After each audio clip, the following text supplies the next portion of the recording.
Michigan judge rules defendants accused in false elector scheme will not have charges dropped. LANSING, Mich. AP.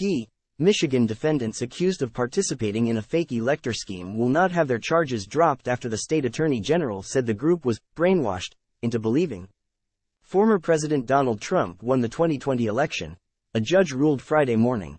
The decision comes after motions to dismiss charges were filed last week by two defendants, Clifford and Mary Ann Henry.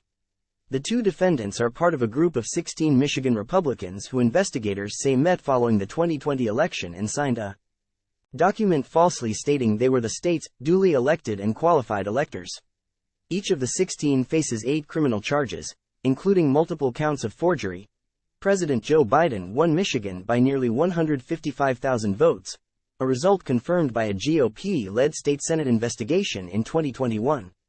Time equals 400 Ms. greater than attorneys for the defendants argued the case should be thrown out before it began after Michigan Attorney General Dana Nessel said during a September 18 virtual event that the electors legit believe Trump won the election. These are people who have been brainwashed, Nessel said, adding that the case would be tried in a county that is very, very Democratic-leaning. An Ingham County District Court judge, Kristen Simmons, said Friday morning that the state attorney general's comments were speculation and were not enough evidence to dismiss the case. She said the matter could be further discussed at evidentiary hearings that are set to begin October 12.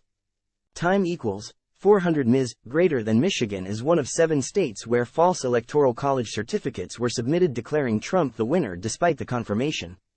But it's the only state where the accused false electors face criminal charges.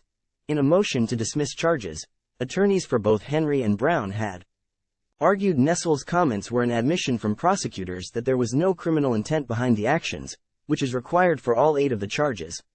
Nessel's office argued in response that the judge could not determine if there was sufficient evidence of intent without first holding a preliminary examination, also known as evidentiary hearings. The office called Nessel's comments abbreviated remarks that she intended for a private audience, and said it was an opinion that was not relevant to the case. Henry and several others, including former Michigan GOP co-chair Mich are scheduled to appear for the October 12 hearing. During this hearing, Judge Simmons will determine whether probable cause exists for the cases to move forward. All 16 defendants have pleaded not guilty.